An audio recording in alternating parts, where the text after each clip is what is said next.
Well, thank you very much, Mr. President. Your Excellencies, ladies and gentlemen, thank you to all of you, you faithful few who have waited to the end of this very, very important session, and very good to see my audience over there. Listen, folks, an inspection of the fossil record over the last 178 million years, which is since mammals first appeared, reveals that the average mammalian species, we're all mammals, exists for about 1 million years before it evolves into something else, or else vanishes into extinction.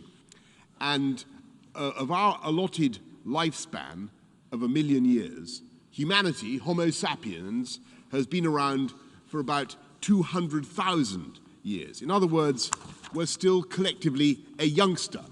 If you imagine that 1 million years as the lifespan of an individual human being, about 80 years, then we're now sweet 16. We've come to that fateful age when we know roughly how to drive, and we know how to unlock the drinks cabinet, and to engage in all sorts of activity that is not only potentially embarrassing, but also terminal for ourselves and others. In the words of the Oxford philosopher Toby Ord, we're just old enough to get ourselves into serious trouble. And I'm afraid we still cling with parts of our minds to the infantile belief that the world was made for our gratification and pleasure, and we combine this narcissism with an assumption of our own immortality. We believe that someone else will clear up the mess, because that is what someone else has always done. And we trash our habitats again and again with the inductive reasoning that we've got away with it so far, and therefore we'll get away with it again. My friends, the adolescence of humanity is coming to an end, and must come to an end. We're approaching that critical turning point in less than 2 months, in just over 40 days, when we must show that we are capable of learning and maturing and finally taking responsibility for the destruction we are inflicting, not just upon our planet, but upon ourselves. It's time for humanity to grow up.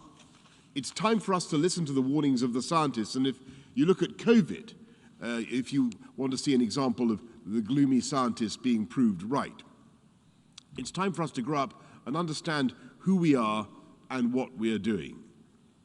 The world, this precious blue sphere with its eggshell crust and wisp of an atmosphere, is not some indestructible toy, some bouncy plastic romper room against which we can hurl ourselves to our heart's content. Daily, weekly, we are doing such irreversible damage that long before 1 million years are up, we will have made this beautiful planet effectively uninhabitable, not just for us, but for many other species. And that is why the Glasgow COP26 summit is the turning point for humanity. We must limit the rise in temperatures, whose appalling effects were visible even this summer, to 1.5 degrees. We must come together in a collective coming of age. We must show that we have the maturity and wisdom to act. And we can. Even in this past 16 years, as it were, this feckless youth that we've just passed, we've shown our skill. We've harnessed clean energy from wind and wave and sun.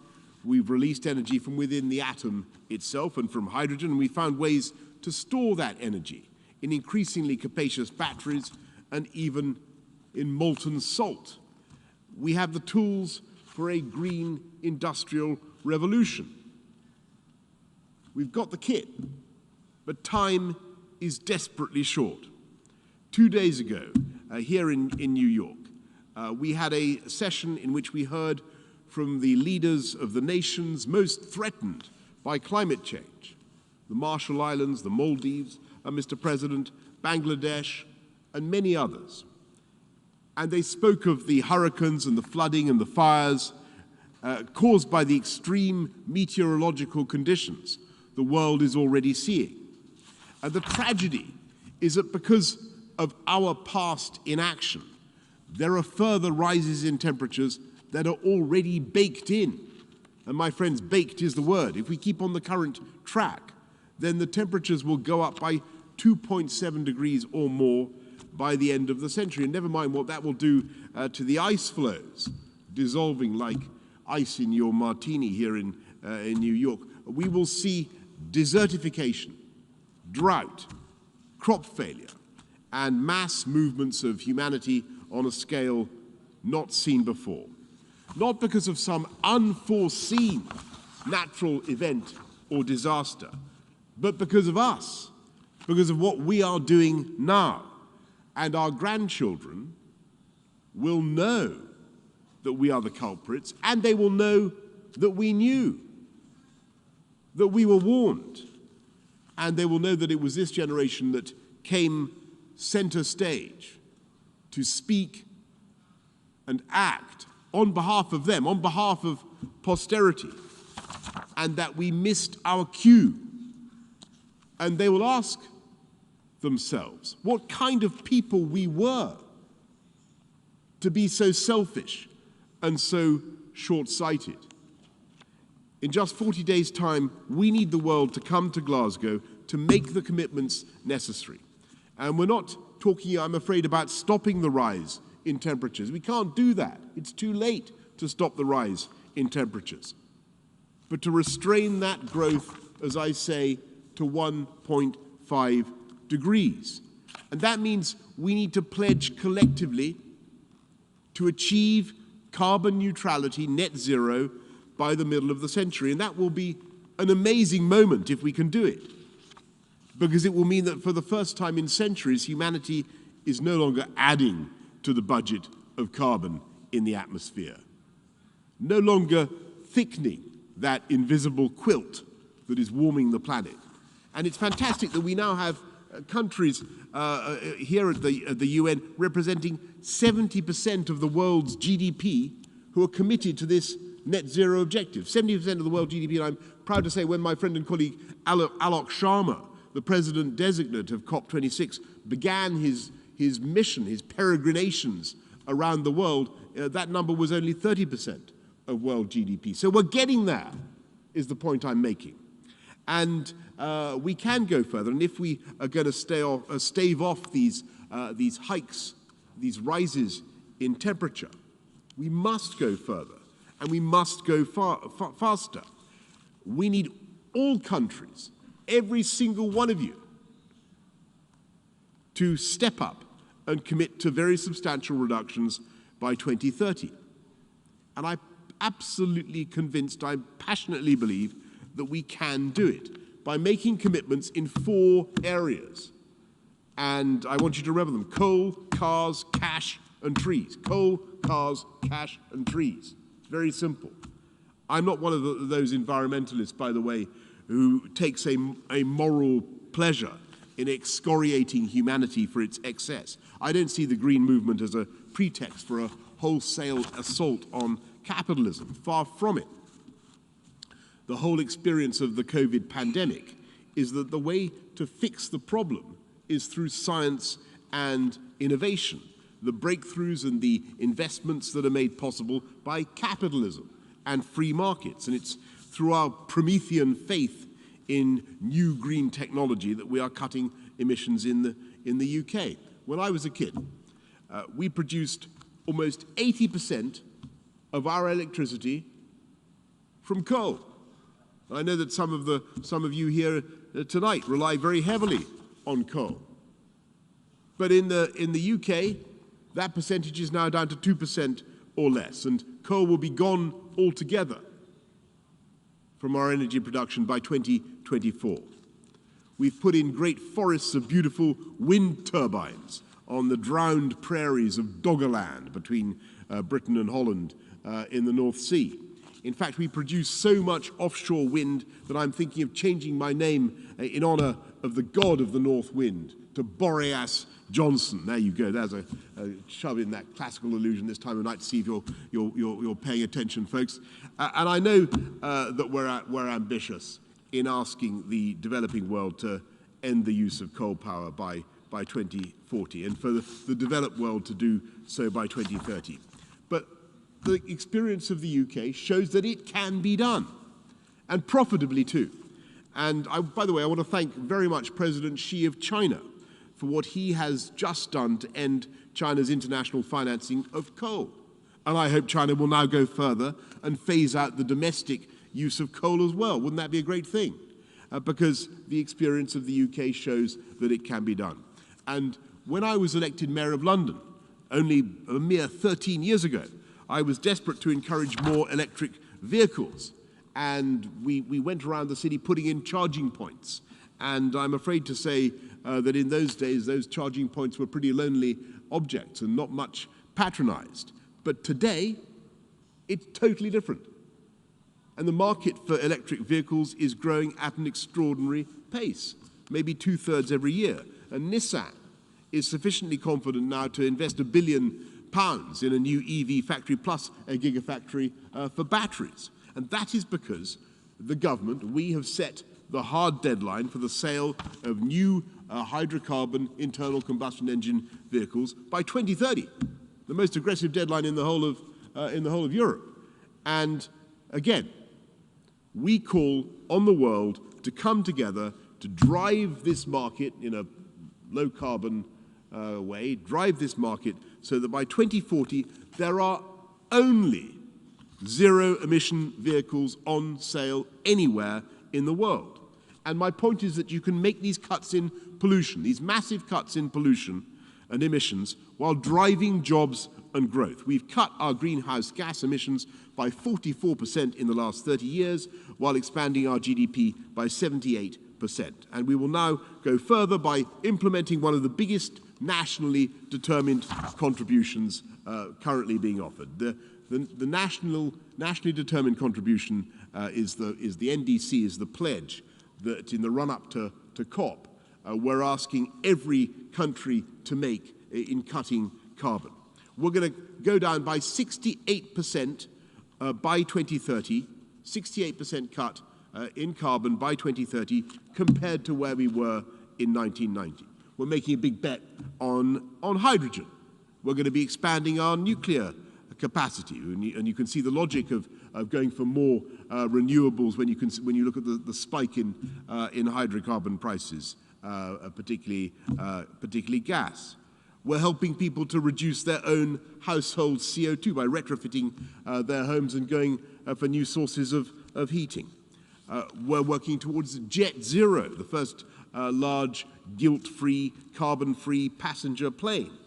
And we also recognize that this is not just about using technical fixes, technology to cut CO2. We also need to work together around the world to restore the balance between humanity and nature, a balance that's obviously been proved so hopelessly out of whack by the emergence of a zoonotic pandemic, for instance. We need to halt and reverse the loss of trees and biodiversity by 2030. Halt and reverse the loss of trees by 2030. That's what we should do.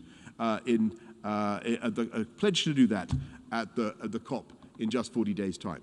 And that's why we in the UK are committed to beautifying the landscape, strengthening our protection against flooding by planting millions more trees, beautiful trees that stop soil erosion, provide habitats for insects and birds and mammals, and which of course help to fix carbon in the atmosphere. We must also work towards the crucial UN Summit on Biodiversity in Kunming in China. And by the way, on the subject of planting trees, we're going to do millions in the UK, but I was absolutely blown away. I invite everybody to follow the example of Imran Khan of Pakistan, who has pledged to plant 10 billion trees in Pakistan alone, and he's going some. And I think it's very important that we in the developed world recognize our obligation to help less developed countries down this path in all these technologies. And we've got to be honest. We in the United Kingdom, we in Britain, started this industrial hydrocarbon-based revolution. We were the first to send great puffs of acrid smoke into the heavens on a scale big enough to derange the natural order.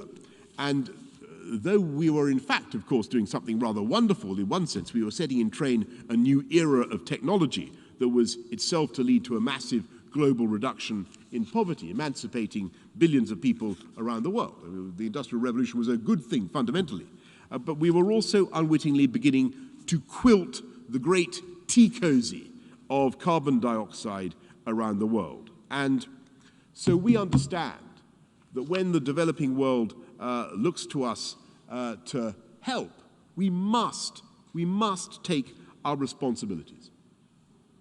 And that's why 2 years ago when I last came here, Mr. President, to UNGA, I committed that the UK would provide £11.6 billion to help the rest of the world to tackle climate change. And I want you to know that in spite of all the pressures on our finances in the UK caused by COVID, we have kept that promise to the letter. And so I'm very pleased and encouraged by some of the pledges we've heard here at UNGA, including from Denmark, and now a very substantial commitment from the United States that brings us within touching distance of that $100 billion pledge that we need every year. But we must go further, and we've got to be clear that government alone and government cash alone is not going to be enough. We must work together so that the international financial institutions, the IMF, the World Bank, are working with governments around the world to leverage in the private sector, because it is the trillions of dollars of private sector cash that will enable developing nations and the whole world, all of us, to make the changes necessary. And to give an example, it was the UK government that set the strike price under the contract for difference system, the strike price for the private sector to come in and transform our country into the Saudi Arabia of wind. And if you see what I mean, we don't resemble Saudi Arabia in many ways, but we, in terms of offshore wind, we produce more offshore wind than any other country in the world. And only yesterday, the UK's first sovereign green bond raised £10 billion on the markets from hard-headed investors who want to make money.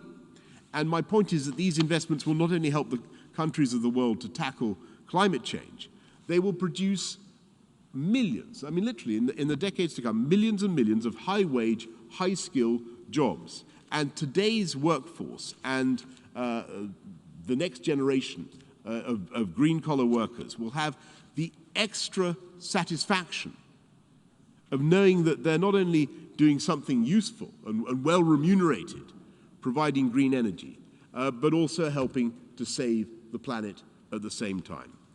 Every day, green startups are producing new ideas, from feeding seaweed to cows to restrain their traditional signs of digestive approval, to using artificial intelligence and robotics to enhance food production, capture CO2, put it into brownies, and so on. And it's these technological breakthroughs that will cut the cost for consumers, so that we have nothing to fear and everything to gain from this green industrial revolution. And when Kermit the Frog sang, "It's not easy being green." You remember that one? I want you to know that he was wrong. He was wrong. It is easy. It's not only easy, it's lucrative, and it's right to be green. Although he was also unnecessarily rude to Miss Piggy, I thought, Kermit the Frog. But it is easy to be green. We have the technology, as we used to say when I was a kid. We can do it. We have, so in 40 days' time, we have the choice before us. The poet Sophocles is often quoted by me anyway, as saying that there are many terrifying things in the world, but none is more terrifying than mankind. And it's certainly true that Sophocles was right in that sense, in that our species is uniquely capable of our own destruction and the destruction of everything around us. But if you look at the Greek, what Sophocles actually said was that man, polita dena kouden anthropou deinoteron pele, is what he said, which is denos, man is denos, and terrifying isn't quite right as a translation for denos. What Sophocles really means is that mankind humanity is awesome. We're both terrifying but also awesome. And I think he was right there. We have an awesome power to change things, and to change things for the better, and an awesome power to save ourselves. And in the next 40 days, we have to choose, the world has to choose, what kind of awesome we're going to be. And to get back to my metaphor of adolescence, I hope that COP26 will be a 16th birthday party for humanity, in which is not miserable, but a party in which we choose to grow up, to recognize the scale of the challenge that we faced, and to do what posterity demands that we must. And so I invite this great UN Assembly in November to come and take part by your actions in what I hope will be a global coming of age, and to blow out the candles, if you like, blow out the candles of a world on fire. That's what I think we should do. So thank you all very much. Thank you for the pledges that you're making. I hope that you will increase them and do what is necessary. And Mr. President, see you in Glasgow. Thank you.